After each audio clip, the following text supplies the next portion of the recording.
దేవేంద్ర అని చూస్తేనే భయపడిపోయే స్వప్నిక అతనికి అంత దగ్గరగా ఉండడంతో ఆమె గుండె వేగం మరింతగా పెరిగిపోయింది. ఆమె పడుతున్న టెన్షన్ ఆమె కళ్ళల్లో ముఖంలో స్పష్టంగా కనబడుతుంది. అది గమనించిన దేవేంద్ర ఆమెని సరిగ్గా నిలబెట్టాడు. ఏం చేస్తున్నారు మీరు? చిన్న పిల్లలు అనుకుంటున్నారా ఇలా ఇల్లంతా పరిగెడుతున్నారు? నేను పట్టుకోకుండా ఉండి ఉంటే ఈ పాటికే నీ కాలికో చేతికో లేక నడుముకో దెబ్బ తగిలి ఉండేది. ఇలాంటి చిల్లర పనులు నువ్వు చేయవు. నిన్ను ఎవరు ఇలా ఆట పట్టిస్తున్నారు అని అడిగాడు. ఆమె ఏం చెప్పాలో అర్థం కాక గుండె దడని తగ్గించుకోలేక భయపడుతూనే రాజేంద్ర సిరి వైపు చూసింది. వాళ్ళిద్దరూ ఇంకా ఒకరిని ఒకరు అలాగే పట్టుకొని ఉన్నారు. స్వప్నిక చూస్తున్న వైపే దేవ్ కూడా చేశాడు. ఎందుకో అతని కళ్ళు ఎర్రబడ్డాయి. ఒరే ఒరే, ఇంకా ఎంతసేపు అలాగే ఉంటావురా? ఆటలాడింది చాలు, ఇక లోపలికి పదండి. మీ అన్న కూడా వచ్చేశాడు, మిమ్మల్ని ఇద్దరిని కోపంగా చూస్తున్నాడు అని రాధిక వాళ్ళ దగ్గరికి వచ్చి అన్నది. అయ్యో అమ్మా, ఈ సిరిని నా చేతులతో మోయలేకపోతున్నాను. వదిలిపెట్టాలని నాకు ఉంది, కానీ కింద పడుతుంది అని వదలలేకపోతున్నాను.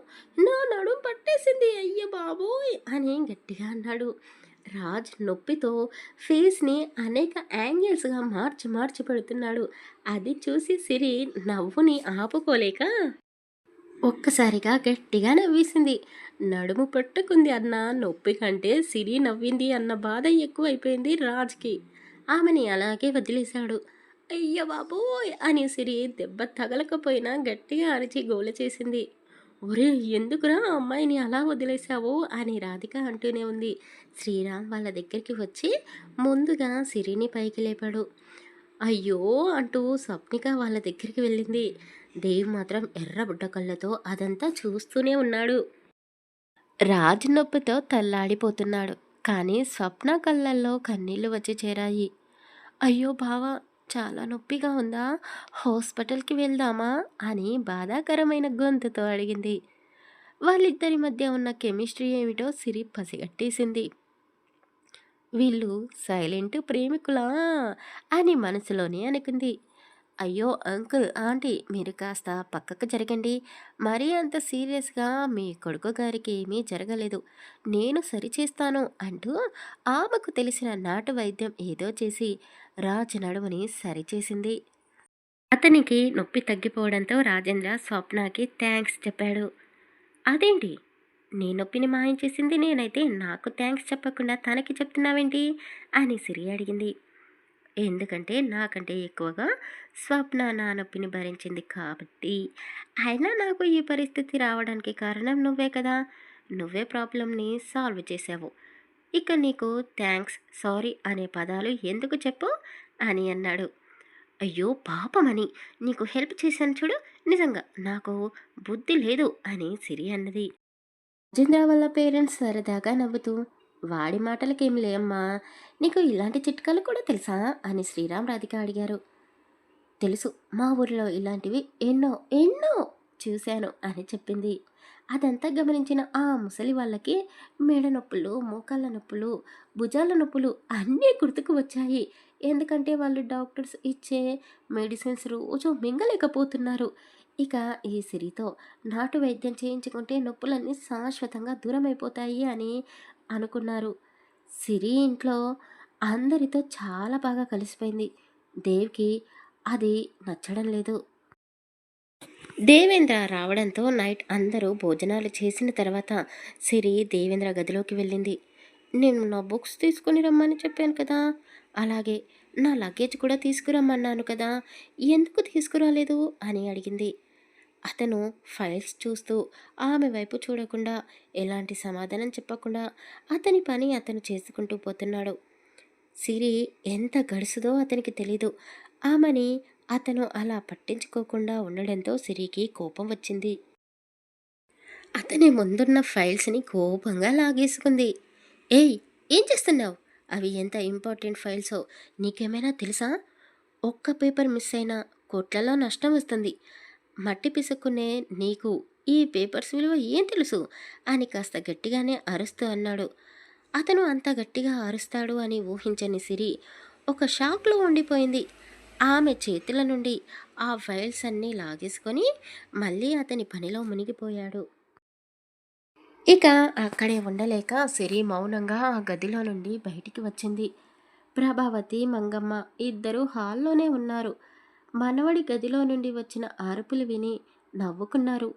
ఈ పిల్లకి తిక్క కుదిరింది, లేకపోతే ఇల్లంతే నాదే అన్నట్టు, మన వాళ్ళేదో తనకి సొంత వాళ్ళైనట్టు తెగ రాసుకు పూసుకొని తిరుగుతుంది. ఇదిగో అమ్మాయి, ఇలారా అని బయటికి వెళుతున్న సిరిని పిలిచారు వాళ్ళిద్దరూ. ఏంటి అన్నట్టుగా వచ్చి వాళ్ళ దగ్గర నిలబడింది. మా కాళ్ళు లాగుతున్నాయి, కాస్త కాళ్ళను ఒత్తిపెట్టు అని ఇద్దరూ ఒకేసారి చెప్పారు. వాళ్ళిద్దరూ సిరిని కాళ్ళ దగ్గర పెట్టుకోవాలని చూస్తున్నారు. కానీ సిరి వాళ్ళ వయసుకు మర్యాద ఇచ్చింది. సరేలే, పెద్దవాళ్ళు కదా, నిజంగానే కాళ్ళు లాగుతున్నట్టున్నాయి అని ఇద్దరికి నొక్కడం మొదలుపెట్టింది. ఏంటి, మా వాడి గదిలోకి వెళ్ళావు? వాడితో కాస్త దూరంగా ఉండు. అయినా నువ్వు ఇక్కడ ఉండేది ఒక వారం రోజులో 10 రోజులో, ఆ ఉన్న రోజులైనా సరే నువ్వు మా దేవేంద్ర రాజేంద్రతో కాస్త దూరంగానే ఉండాలి. నీ మంచి కోసమే చెప్తున్నాను. వయసులో ఉన్న పిల్లవి, పైగా వాళ్ళు మగవాళ్ళు, అంత చనువుగా ఉండకూడదు. చెప్తున్నది అర్థమవుతుందా? అయినా దేవేంద్ర విషయంలో మాకు ఎలాంటి అనుమానం లేదు. ఎందుకంటే త్వరలోనే స్వప్నకి వాడికి పెళ్లి జరగబోతుంది. ఇక రాజేంద్ర, వాడు కాస్త ఆకతాయి పిల్లవాడు, మంచి చెడు తెలుసుకోలేడు. నీ ప్రవర్తన కొంచెం తేడాగా ఉంది. ఎందుకైనా మంచిది వాడితో నువ్వు అస్సలు మాట్లాడకు అని వాళ్ళిద్దరూ చెప్తూ ఉంటే సిరికి వాళ్ళ మీద అసహ్యం వేసింది. ఏ కాలంలో ఉన్నారు వీళ్ళు? ఒక ఆడ మగ నవ్వుతూ మాట్లాడితే వాళ్ళ మధ్య ఏదో ఏదో జరిగిపోతుంది అని ఎందుకు వీళ్ళేదేదో ఊహించుకుంటారు?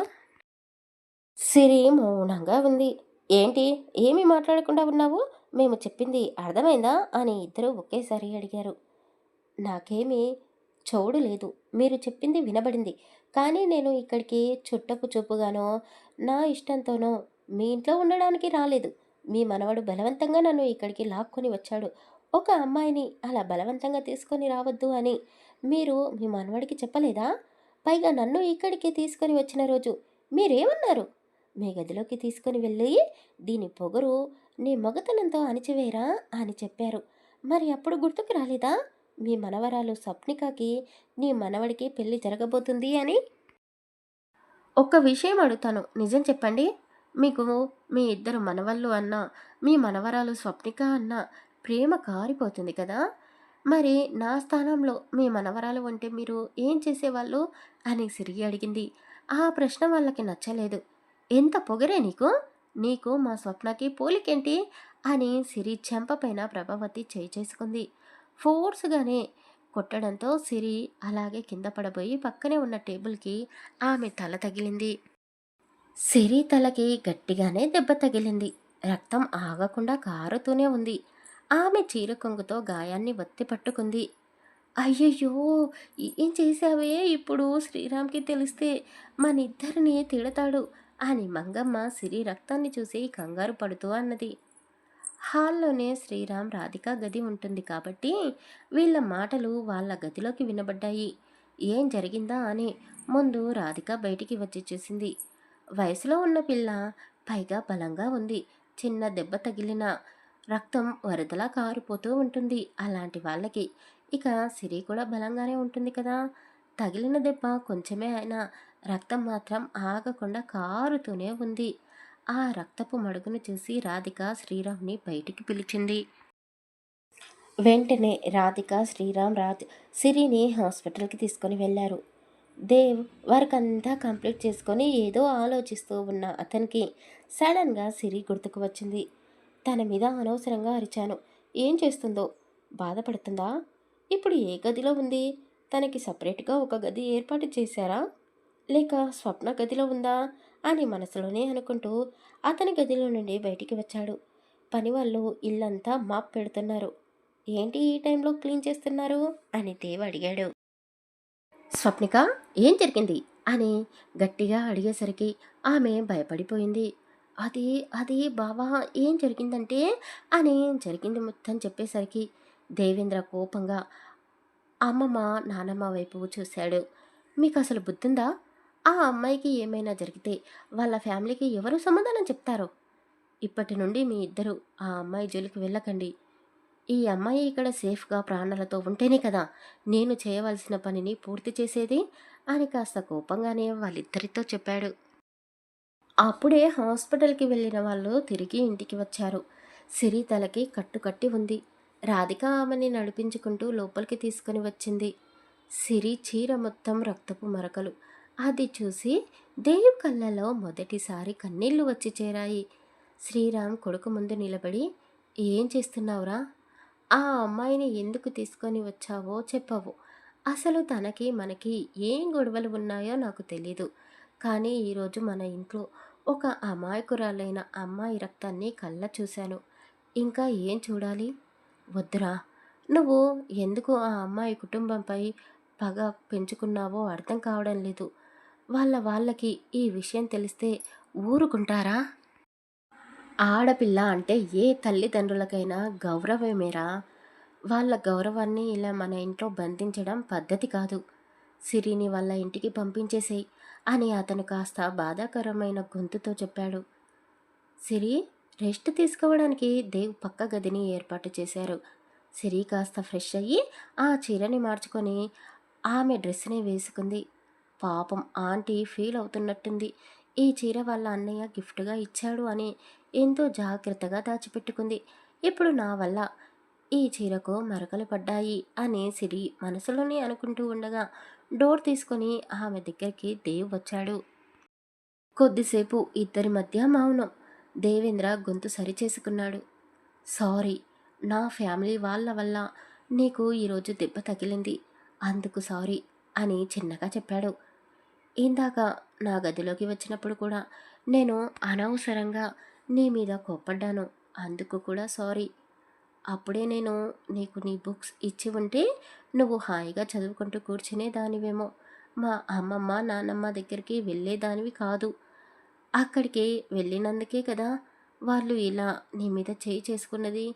నువ్వు చెప్పినట్టే నీ బుక్స్ తీసుకొని వచ్చాను. నీ లగేజ్ కూడా తీసుకొని వచ్చాను అని చెప్పాడు. అప్పుడే అక్కడికి పనివాళ్ళు వచ్చి ఆమె లగేజ్ని బుక్స్ని ఆ గదిలో పెట్టేసి వెళ్ళారు. సిరి మౌనంగానే ఉంది. ఏంటి, కోపంగా ఉన్నావా? సారీ చెప్పాను కదా. ఇప్పుడు ఎలా ఉంది అని మళ్ళీ అడిగాడు. అతను దగ్గరికి వచ్చి ఆమె తలపై చెయ్యి వేయబోయాడు. సిరి కొద్దిగా దూరం జరిగింది. తలపైన చెయ్యి పట్టుకొని, నాకు కళ్ళు తిరుగుతున్నాయి. ఈ గది మొత్తం రౌండ్గా తిరుగుతున్నట్టుగా అనిపిస్తుంది. ఏదేదో అయిపోతుంది. అసలు మీరెవరు? ఎందుకు ఇక్కడికి వచ్చారు? ఏదేదో మాట్లాడుతున్నారు. దేని గురించి? నేనెవరిని? బయట ఉన్న వాళ్ళందరూ ఎవరు? నాకు వాళ్ళందరూ ఏమవుతారు? మీరేమవుతారు? నా పేరేంటి? సిరి అలా అడగడంతో దేవేంద్రకి దిమ్మ తిరిగిపోయింది. ఏయ్! ఏం మాట్లాడుతున్నావు? నీకేమైంది? నేనెవరో నీకు తెలీదా? అసలు నీ పేరేంటో నీకు తెలీదా? మర్చిపోయావా? అని కంగారు పడుతూ అడిగాడు. నా పేరు నా పేరు అబ్బా! నా తల పరిగెడుతుంది, తిరుగుతుంది. అయ్య బాబోయ్! అంటూ అతనిపై వాలిపోయింది. ఆ తర్వాత ఏం జరగబోతుందో తర్వాయి భాగంలో తెలుసుకుందాం. కథ నచ్చితే లైక్ చేయండి, కామెంట్ చేయండి. అలాగే మన ఛానల్ని సబ్స్క్రైబ్ చేసుకోండి. Thank you for listening.